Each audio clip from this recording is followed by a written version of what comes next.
j'espère que vous allez bien. Je vous retrouve aujourd'hui dans une nouvelle vidéo qui va marquer le début d'une longue série. J'ai trop hâte de ce projet, ça fait un petit moment que je travaille dessus. Pour la faire courte, je veux changer ça, mon look.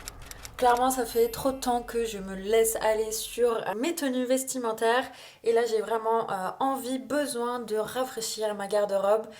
Du coup, ça va être une série de vidéos sur comment je vais définir mon nouveau look, trier évidemment toute ma penderie avec toutes mes reliques qui s'y trouvent et derrière rafraîchir tout ça en trouvant les bonnes pièces, tester des nouvelles choses et surtout créer les pièces que je rêve d'avoir depuis longtemps.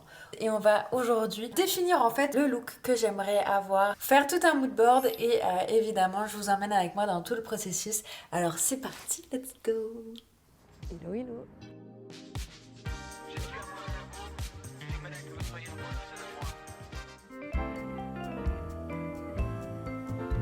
Alors pour vous expliquer un peu le pourquoi, de comment, de l'évolution de mon style vestimentaire, j'ai toujours eu un look assez simple, j'ai jamais été très sophistiquée, je dois l'avouer, mais j'ai toujours été assez féminine au lycée, je portais des talons tous les jours. En gros, plutôt dans l'air du temps, toujours assez colorée et toujours un peu féminine d'un point de vue très global, j'ai envie de dire, mais tout en restant quand même confortable. Et un beau jour, j'ai déménagé à Paris. Et bizarrement, mon look a énormément évolué sur cette période, je pense. J'ai d'abord travaillé dans un grand groupe où il fallait être un peu rigoureux sur sa tenue. Et ensuite, j'ai travaillé en start-up et du coup, en ambiance un peu plus chill, dans une ambiance assez masculine aussi. D'un point de vue professionnel, mon look a pas mal évolué. En tout cas, il y a beaucoup de facteurs personnels qui ont joué aussi là-dessus. Et notamment... comment expliquer ça? Les hommes, ouais, leur vision de moi, des hommes d'un point de vue très général, hein, que je ne connais pas, dans la rue, dans les transports en commun, etc. Je pense que c'est vraiment le facteur qui a fait que j'ai beaucoup évolué dans mon style vestimentaire, que j'ai tendu vers des choses beaucoup plus oversize, beaucoup plus masculines, des coupes plus masculines. Mais voilà, au-delà de ça, vraiment, ce côté un peu pépette de moi a un peu disparu de mon spectre, de ma garde-robe. En tout cas, j'ai toujours des vêtements un peu pépettes, mais je les porte plus.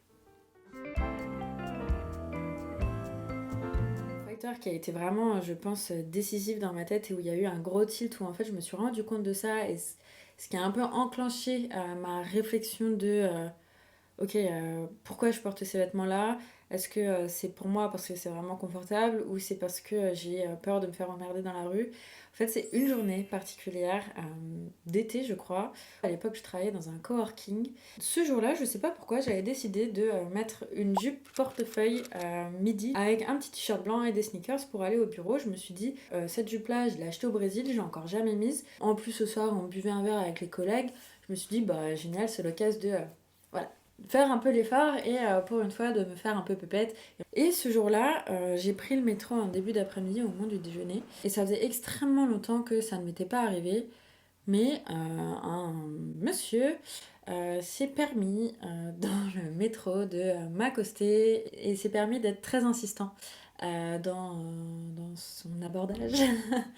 Et franchement, c'est le genre de truc que vraiment je ne supportais plus à Paris. Ça m'arrivait de me prendre des mains au cul dans le métro sans raison à 8h du matin, ce genre de choses. Vraiment, là, je me souviens, je me suis fait la réflexion, ça faisait longtemps que ça ne m'était pas arrivé. Après, je fais mon trajet jusqu'au boulot, j'arrive au boulot, je fais ma journée de travail et tout. Voilà, j'étais passée à autre chose. On va boire un verre avec les collègues sur le rooftop de notre coworking. Et vers 8h, 8h30, je décide de redescendre au bureau et chercher mes affaires. Et j'arrive à l'étage de mon bureau et pour le coup, à 8h30, il n'y a plus personne dans les bureaux, il n'y avait personne dans le couloir. Et j'entends qu'il y a quelqu'un derrière moi, mais ça m'alarme pas plus que ça. Et j'entends cette personne derrière moi faire un... Je me retourne pour voir à qui j'ai affaire derrière moi. Là, je vois un mec immense, vraiment une armoire à glace. Je sais dans quel bureau il travaille en plus. Et vraiment, ce truc-là m'a glacé le sang de me faire traiter comme un chien au bureau par un mec qui me fait peur. J'étais là, mais bon sang de bonsoir, ce n'est pas normal, ça n'est absolument pas normal. Et ce jour-là, je me suis dit, Ça faisait si longtemps que je m'étais pas fait un peu pépette et là, dans l'espace d'une journée, je me fais embêter 2 fois par des vieux mecs répugnants parce que j'ai mis une jupe. Ouais, c'est chaud. Et depuis ce jour-là, je n'ai plus remis de jupe ou de robe dans ce genre de circonstances. Donc, je ne suis pas là pour faire pleurer dans les chaumières, mais j'ai bien décidé aujourd'hui de m'en foutre. Aujourd'hui, je ne bosse plus dans un bureau, je n'ai plus besoin de prendre le métro tous les jours. Je veux me sentir bien dans mes baskets, je veux me sentir confiante dans mes tenues, je veux être une girl boss. Donc, je pense que ça passe par toute cette attitude-là et évidemment, pour moi, ça passe aussi par les tenues vestimentaires. Donc, aujourd'hui, on va un peu réfléchir à comment on veut s'habiller, quels sont les éléments qui sont principaux pour moi, qu'est-ce que j'aime, qu'est-ce que je n'aime pas, et faire autour de ça tout un mood board pour nous donner une idée de ce à quoi on veut ressembler. Il est temps que tout ça évolue, il est temps de s'affirmer un peu plus. L'idée de toute cette série de vidéos, ça va être de travailler là-dessus, trier mon dating, trouver des pièces qui voilà, donnent un peu de peps à mes tenues, trouver les bons basiques aussi. Voilà, des bons basiques qui tiennent dans le temps, pour moi ça c'est primordial. Et évidemment créer toutes les pièces que je peux créer pour avoir un dressing un peu unique et en tout cas qui me correspondent à 100%.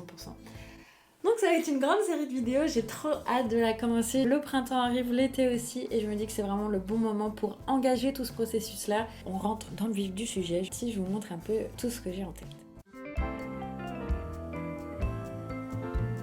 Faut savoir déjà que c'est un process que je mûris depuis un bon bout de temps parce que l'histoire que je vous ai racontée, elle date d'au moins genre 2 ans je pense. Donc ça fait un certain temps que je suis à Paris, ça fait genre 5-6 ans. Donc je sais que mon look évolue depuis un certain temps et là ça fait un petit moment que je processe ce changement. Donc voilà, c'est pas quelque chose que je fais du jour au lendemain sur un coup de tête parce que j'ai envie de nouveauté. L'idée c'est que voilà, je vous montre un peu les inspi que j'ai en tête parce que j'ai enregistré énormément de choses sur Instagram et en gros j'ai toutes les inspi que j'ai pour des potentiels vêtements que j'aimerais me faire. Là, on est sur mon Instagram. Je me suis fait une petite collection et je l'ai commencé il n'y a pas si longtemps cette-ci, d'outfits, de vraiment de looks que j'aime bien, d'inspiration, de tenues, etc., d'ensemble, de matières, etc., qui me plaisent. Et donc voilà un peu à quoi ça ressemble. Globalement, c'est toujours des looks assez confortables, mais qui restent un peu girly, qui restent assez chic et matures. Essayer d'avoir une assurance quand même et des looks un peu travaillés tout en restant confortable, avoir toujours une petite couche de couleur et voilà, toujours quand même des couples assez amples parce qu'aujourd'hui c'est ce que j'aime porter. Ça c'est mon Pinterest. Vous voyez un peu la vibe, des choses un peu larges mais un peu mini quand même, de la couleur évidemment, du confort, des petits nœuds, des rayures, beaucoup de rayures et des carreaux. Mais voilà, pour le coup, Pinterest m'a parfaitement cerné. Dernière chose, ici, je me suis fait tout un Notion. J'y ai passé beaucoup de temps, ma foi, pour essayer de laisser ressortir toutes les inspirations un peu que j'ai de choses que je pense pouvoir réaliser moi-même. Donc il y a beaucoup de gros pulls cosy comme ça.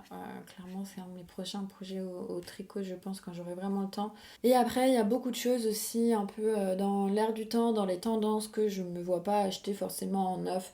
Typiquement, toutes ces petites chemises ouvertes là sans boutonnière, un peu style Gany, j'ai très envie de m'en faire aussi. Ça apporte un truc un peu pépette, mais qui reste quand même assez confortable, j'ai l'impression. Les pantalons chill, un peu à la comment elle s'appelle, Marlène Rogier. J'ai très envie voilà, de me faire des petits ensembles cute pour cet été, short, t-shirt, très basiques mais qui sont mignons et qui sont faciles à porter. Ça vraiment c'est mon cœur de cible.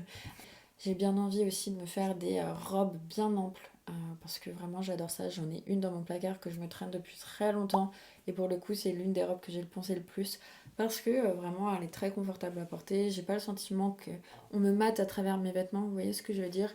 Et ça vraiment c'est important pour moi, je pense, aujourd'hui. Robe longue aussi, pareil, toujours un peu dans cet esprit-là où je suis confortable, ça me tient pas trop chaud et on est bien, genre, typiquement ce genre de dos nu là. Ah, on adore, on adore. Donc voilà, il y a quand même beaucoup d'inspiration, des trucs beaucoup plus chics, beaucoup plus complexes peut-être à réaliser, et des trucs au contraire qui sont beaucoup plus simples, que je me vois faire beaucoup plus facilement. Du coup là, l'idée c'est que je reprenne un peu de tout ça et que je travaille un mood board pour... Pour le mood board, je commence par faire le fond. Pour le fond, je vais aller chercher des couleurs, des matières, des imprimés que j'aime bien. Et pour ça, je traîne un peu sur Internet et notamment sur les coupons de Saint-Pierre où il y a beaucoup d'inspiration de tissus qui peuvent être assez parlants et de matières aussi. Donc, je scrolle un peu tout ça, je récupère tout ce que j'aime bien et je vais utiliser tout ça pour faire le fond de mon mood board. Donc pour ça, je vais utiliser Canva et je viens simplement glisser toutes mes images sur le fond de mon mood board. Ensuite, je vais aller récupérer mes inspirations, un peu tout ce que je vous ai montré, en gros des silhouettes qui me plaisent bien avec des outfits que j'aime bien. Je viens tout simplement faire des captures d'écran de tout ça et je vais les passer ensuite dans remove.bg pour enlever le fond et garder que la silhouette. Et une fois que tout ça c'est fait, je viens rajouter mes silhouettes sur mon fond, sur mon Canva et je viens arranger ça un peu de façon sympa et on a fini. Je pense qu'on est pas mal. En gros, voilà, il y a beaucoup de couleurs, beaucoup de matières, des choses assez simples quand même et assez sobres finalement dans peut-être les motifs, les coupes, etc. Donc on a pas mal d'oversize, des coupes quand même larges, mais des belles coupes qui flattent suffisamment la silhouette pour être féminine. Les pantalons larges, les jupes longues amples, les robes t-shirts, les vestes un peu larges, les marinières, ce genre de choses. Voilà, typiquement c'est le genre de look que j'apprécie et surtout que j'aime porter. On a quand même beaucoup de couleurs, j'ai mis beaucoup de rayures, mine de rien. On a aussi un petit peu de motifs floraux et on a évidemment beaucoup d'unis. Des pantalons longs qui arrivent jusqu'aux chaussures. J'ai toujours eu des pantalons assez courts qui s'arrêtaient à la cheville. Et en vrai, je suis pas bien grande et je pense que c'est pas ce qui me met le plus en valeur. Des robes larges, longues, voilà, ce genre de truc avec un peu de volant pour donner ce côté un peu féminin, mais sur une coupe très large. Ensuite, sur les choses un peu plus hivernales, on a du gros pull bien large et du pull un peu plus coloré aussi. On trouve plusieurs fois le petit pull sans manches avec une chemise avec des grosses manches dessous. Et ensuite, on retrouve aussi beaucoup de la veste large, comme ça, un peu matelassée ou non. On voit aussi beaucoup de sacs Chanel, clairement, à moins que je gagne au loto, ce sera pas pour cette année, c'est une certitude. Et les petits ensembles, ça, pour cet été et même potentiellement plus tard, j'aimerais bien capitaliser un peu plus sur les ensembles parce que pour le coup, c'est des tenues qui paraissent travailler et qui sont très simples à porter.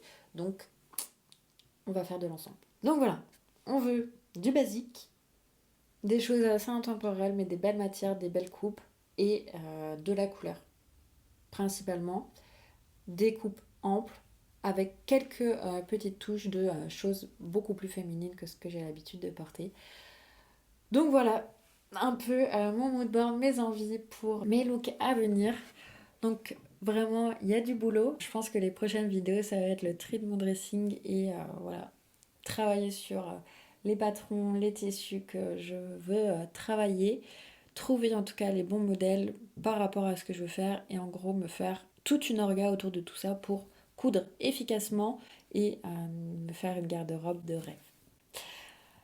Ouh, j'ai trop hâte, c'est hyper excitant en tout cas comme projet. J'espère que ça vous plaira, j'espère que cette vidéo vous a plu et que vous aussi vous avez pu faire votre mood board pour vos prochains looks pour la prochaine saison, cette année. J'espère que ça vous chauffe aussi et qu'on fasse ça ensemble, ça pourrait être trop cool.